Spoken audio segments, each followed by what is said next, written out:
Ah! Eh ben pour une fois, Sacha aura pas dû attendre une dizaine d'épisodes pour son apparition syndicale. C'est déjà bien. Bon, cette partie-là était intéressante, mais avant de m'y pencher, je vais d'abord parler du premier demi-épisode qui est à chier. Hein, il faut dire ce qu'il est, et je vais essayer de faire ça vite.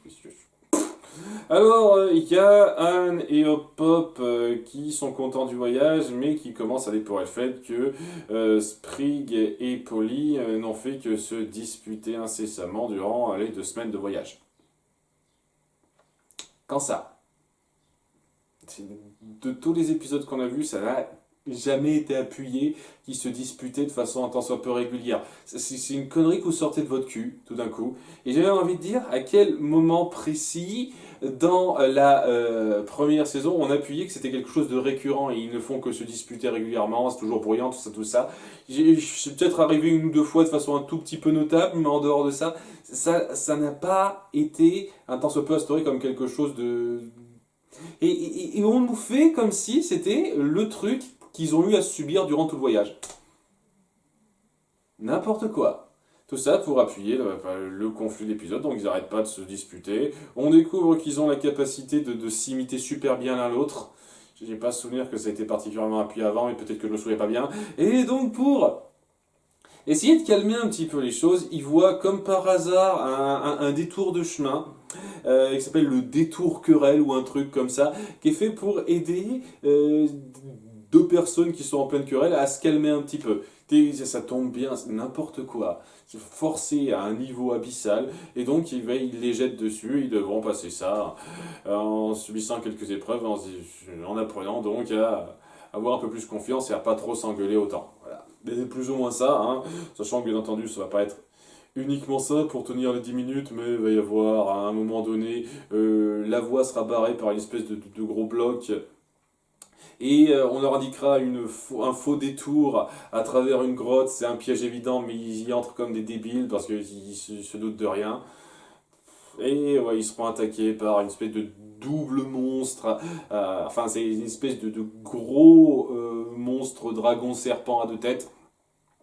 Il les attaquera et puis ils fuiront un petit peu, ils n'arrêteront pas de se disputer, mais ils verront que les deux frères et sœurs monstres se disputeront, ils trouveront ça insupportable, ils diront ah c'est comme ça qu'on doit sonner pour les autres, ah c'est incroyable, il faut qu'on apprenne à mieux se comporter. N'importe quoi, c'est tellement forcé quoi. Et donc ils les ont en jouant un petit peu sur leur dissension, puisqu'ils ont un talent d'imitateur parfait. Ils peuvent imiter n'importe quelle voix maintenant. C'est pas juste leur voix à eux, hein, non, non, on peut imiter les voix des deux mecs qu'on vient de rencontrer, pas de souci. Ouais.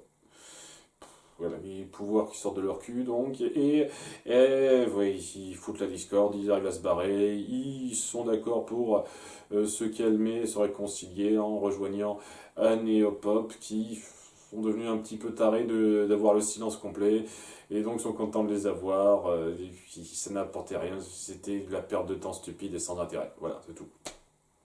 Tout ça pour remplir une fois de plus, vraiment. Et ça appuiera un petit peu le problème que je vais avoir avec le demi-épisode suivant, qui lui est intéressant, parce que c'est chiant comme la pluie. Ce délire que vous sortez de nulle part, que vous n'avez pas appuyé une seule seconde, ça n'aide pas une seule seconde à rendre votre épisode légitime. Non seulement c'est de la perte de temps, mais c'est incohérent, totalement incohérent avec le reste. C'est pire que du filler inutile. C'est du filler qui rabaisse la globalité de votre récit. C'est ça, ce genre de merde que je me tape régulièrement, quoi. Et donc, ouais, je suis désolé d'être énervé face à ça et que ça vous plaise, vous en avez rien à foutre, mais moi, je vous jure, ça m'énerve à un niveau incroyable, ça. Donc, ouais. C'est passé, cette merde c'est fait, on va parler donc de la partie importante et intéressante, c'est-à-dire celle sur Sacha. Eh oui, on revient sur Sacha avec pas mal d'éléments sautés que j'aurais bien aimé voir un petit peu plus en détail avant cet épisode, puisque on tombe directement dans la situation où bon, Sacha est du genre à s'entraîner. Regardez-moi, je suis super fort, je sais me battre avec une épée trop puissant.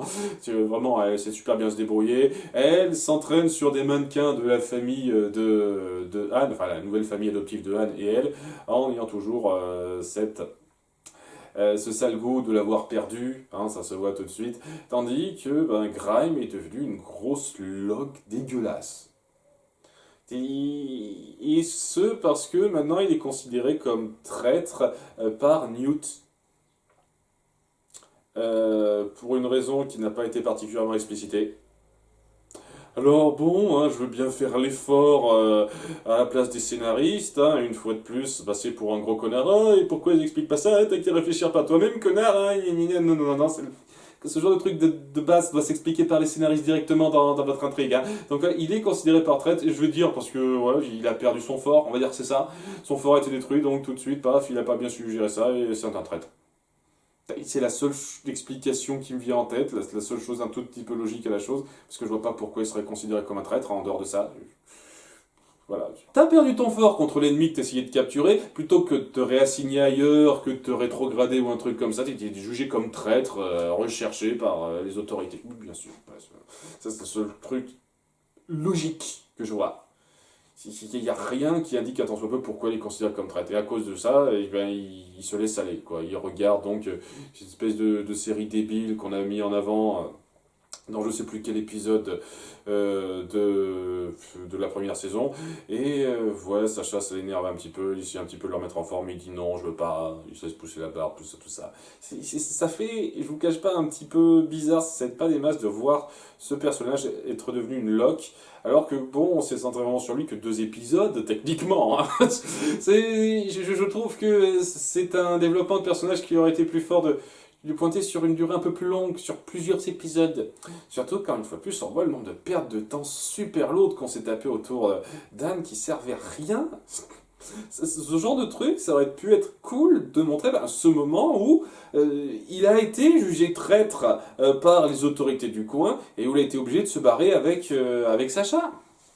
Par exemple, ça aurait été cool de montrer un ou plusieurs épisodes où Sacha s'attacherait sincèrement au gars, parce que lui, en 3 épisodes, on n'a pas développé grand-chose. C'est ça le truc, vous ne développez rien, et je suis censé tout découvrir dans les détails. C'est ça le truc, les détails ne suffisent pas. Les détails peuvent être un ajout cool, mais ça ne suffit pas. Un vrai développement de personnage, ça doit être fait pas juste dans les petits détails, ça doit être plus que ça. Et c'est totalement ça le problème. Il n'y a pas ce développement direct, sincère, central qu'on montre dans cette situation, ce qui fait que, ouais, tout d'un coup, on me balancer dans cette situation où c'est une grosse loque, elle est exaspérée, mais elle reste à ses côtés, et je me pose des tas de questions. Comment ça se fait qu'il soit tombé aussi bas ce con-là? Pourquoi il a été jugé traître aussi directement? C'est un truc qui aurait pu être amené dans un épisode, une fois de plus. Et oui, pourquoi elle est attachée à lui? Pourquoi? Moi, je me pose cette question dès la première moitié de cet épisode. Pourquoi elle reste avec ce gars si c'est une loque qui peut plus trop l'aider, qui reste vautrée sur un canapé à rien foutre, à se laisser pousser la barbe? Qu'est-ce qu'elle en a à foutre de rester avec lui? Son truc, c'est quand même de retrouver ses amis parce qu'elle en a plus rien à foutre de Marcy, apparemment. Je veux dire, le fait qu'elle soit détachée d'Anne et qu'elle n'ait plus ce besoin de la retrouver directement, alors que déjà elle l'avait même pas tant que ça dans la première saison, puisqu'elle savait qu'elle existait depuis à la fin de l'épisode 10, mais elle a attendu l'épisode 20 pour y aller, donc mon cul, mais bref, elle s'en fout de Marcy, elle s'en fout de retrouver ses amis directs là, et elle veut rester avec ce gars, et le truc avec ça, pour que ça soit un tant soit peu crédible et que j'y crois, il aurait fallu amener du développement, des épisodes qui montraient cette amitié qui se forgeait entre ces deux-là, qu'on essaye vraiment de pointer dans cet épisode, et il n'y a pas ça. Alors bien entendu, je peux m'imaginer ce qu'il fait passer, mais bon, je suis désolé, hein, quand on voit le cas, de base, il donnait pas vraiment cette impression d'être ouvert, et il n'y a rien de particulier dans ce que vous mettez en place dans cet épisode qui donne l'impression de combler ce vide que vous ne nous montrez pas. Qu'est-ce qui me fait comprendre qu'il y a une relation forte qui s'est nouée entre eux, à part le fait que vous le dites? En fait, c'est ça le truc qui me gêne pas mal dans cet épisode et qui fait qu'il aurait été vraiment sympathique, je pense, s'il y avait eu plusieurs épisodes avant pour mettre ça en place. Mettre en place la relation entre ces 2 personnages déjà et mettre en place la déchéance du personnage de Grime. Et à ce moment-là, mais punaise, j'aurais adoré cet épisode. Il aurait été super. Tel quel, il est bien en plus, hein, parce que ça pourrait être largement mieux. Et il y a tellement d'éléments qui manquent qu'il n'y a pas autant de poids que ça le devrait. Mais bon, voilà, donc elle est un petit peu énervée par ça, tandis qu'elle envoie ces 2 sbires qu'on a déjà vus avant aller manger ailleurs. Et là où ils vont manger, comme par hasard, alors là c'est la grosse coïncidence qui est bien, il y a un général de l'armée de Newt qui s'appelle Yunnan, une femme que je sens, je veux bien l'apprécier. J'aime bien ce nouveau personnage qui est donc en pleine recherche de Grime et qui cherche un petit peu partout en se présentant avec tous ses titres honorifiques parce que bon, elle aime bien se la péter. C'est le genre de comportement un peu humoristique où ça, c'est déclamant mais ça en fait pas des caisses et c'est pas ridicule en fait. C'est vraiment la personne un peu imbue d'elle-même qui veut montrer qu'elle vaut beaucoup. Alors qu'en fait, c'est juste de la vantardise. C'est un comportement un peu typique, drôle qui me plaît parce que ça va pas excessivement dans le cartoon ridicule. Ça, c'est le genre d'humour qui passe bien dans une série comme ça. Parce qu'on n'en fait pas des caisses à fond. C'est ça qui me plaît. Malheureusement, c'est presque une rareté, quoi. C'est vraiment dommage. Enfin bon, elle est en train de les rechercher, et donc, comme par hasard, ça c'est la grossièreté d'écriture, quoi qu'il arrive de cet épisode, il y a donc les deux soldats qui entrent dans le bar, qui parlent nonchalamment de Grime. Elle essaye de les interroger, mais ils se sont de très mauvais menteurs. Ils croient se tirer, mais ils disent n'importe quoi juste après. C'est pas super bien mis en scène. Comment dire ça, quoi? Elle les interroge. Ah non, non, on connaît pas de Grime, on suit à grosses gouttes, ils sont pas du tout crédibles. Elle fait une mine de se barrer, et c'est là qu'ils disent heureusement qu'on lui a pas dit que notre chef se trouvait dans un moulin à 2 kilomètres de là, blablabla. C'est basique, c'est pas grave. Hein, donc oui, en dépit de ça, le reste il est bien. Parce que bon, après ça, mais, bien entendu, il y aura Yunnan qui se présentera devant Grime pour l'arrêter, alors que Sacha ne laissera pas faire ça. Ils essaieront de se barrer un petit peu. Grime sera un peu palourd au début parce que bon, il s'est relâché, donc il est plus aussi fort qu'avant, plus aussi doué au combat. Malgré tout, ils arrivent quand même à lui échapper pendant un petit moment, alors que Grime aurait dû être rattrapé depuis pas mal de temps, mais bon, il s'arrange bien ce que vous voulez écrire, puisque à bout d'un moment, en se barrant ensemble, ils finissent par se disputer, et Grime finit par lui dire qu'il sait ce qui la touche vraiment, quoi, ce qui l'énerve vraiment. Et c'est pas le fait d'avoir perdu un combat, c'est le fait d'avoir perdu une amie. Et là, elle est touchée, etc. Elle fait plus gaffe à ce qu'elle voit devant elle. Elle manque de tomber dans un ravin alors qu'elle aurait facilement dû le voir en s'arrêtant depuis pas mal de temps. Mais bon, petite mise en scène comme ça, c'est pas grave. Et il décide de se sacrifier en disant barre-toi toute seule, elle ne veut que moi, mais elle accepte, elle reconnaît qu'elle est énervée d'avoir perdu un ami, mais elle veut pas en perdre un autre.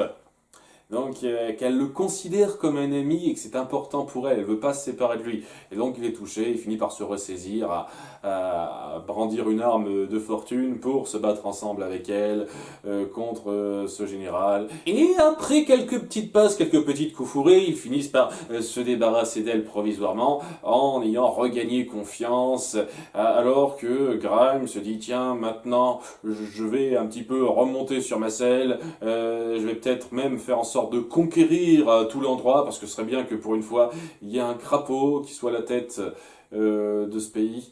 Qui est à la tête de ce pays exactement? Je suis pas super clair, mais bon, quoi. Il veut se remettre en selle et faire quelque chose, même s'il y a toujours cette série qui veut binge-watcher. Il a toujours pas fini de la voir, elle doit être super longue, hein, puisque ça fait quand même pas mal de temps qu'ils sont là. Mais bon. Donc, c'est vraiment pas mal comme épisode, et ça aurait pu être très touchant, très fort sur plusieurs points, si vous aviez pris le temps de développer cette situation. J'ai vraiment pas l'impression que cette espèce de situation, Sacha pense que Grime est un peu son seul ami sur le coup, soit si mérité que ça, si vous l'avez pas développé plus que ça avant. Je veux dire, ouais, à la fin de l'épisode 20, il lui sauve la vie rapidement quand elle menace de tomber. Très bien, ça montre bon qu'il fait gaffe à elle, qu'elle s'est mis un peu tout le monde dans la poche de toute façon dans cet épisode-là, mais au-delà de ça, à quel moment on voit qu'il y a une sorte d'amitié un tant soit peu notable, très forte entre ces deux-là? Bah non, il n'y a pas vraiment de moment fort comme ça. Et plutôt que d'avoir passé autant d'épisodes merdiques à raconter que dalle autour de Anne, pourquoi on n'a pas passé plus de temps sur Sacha et sa relation avec ce mec, avec leur armée, tout ça, hein, ça aurait pas forcément été génial à chaque fois, mais au moins ça aurait donné du développement à quelque chose d'autre. Ça aurait montré que votre série a une ambition de pas juste montrer régulièrement les mêmes personnages, de changer régulièrement de temps en temps de cadre. Mais non, non, non, c'est juste le minimum. Et c'est ça le principe, c'est ça le problème principal avec cet épisode. Ça me donne le strict minimum, un strict acceptable pour être pris dans ce que veut raconter cet épisode, mais pas plus que ça. Je ne suis pas emporté par les soucis de Grime et sa relation avec Sacha. Et c'est dommage parce que je pense qu'il y avait moyen de faire quelque chose de très joli là-dessus. Et tel quel, c'était juste bien. Voilà. Mais c'est bien, alors en toute sincérité, je préfère largement avoir des épisodes de cette qualité-là que la majorité de ce que j'ai eu avant. Mais c'est vraiment dommage de voir que vous n'allez pas au plein potentiel de ce que vous voulez raconter. C'est un peu dommage. En tout cas, ouais, c'était bien, hein, en toute sincérité, je vais pas bouder mon plaisir. J'aime beaucoup Yunnan, j'espère que vous saurez rester un peu fidèle au personnage sans la rendre grotesquement débile à un moment donné. On verra bien. Pour l'instant, j'aime bien son gimmick. En attendant, bah, à bientôt pour l'épisode 5. Bye!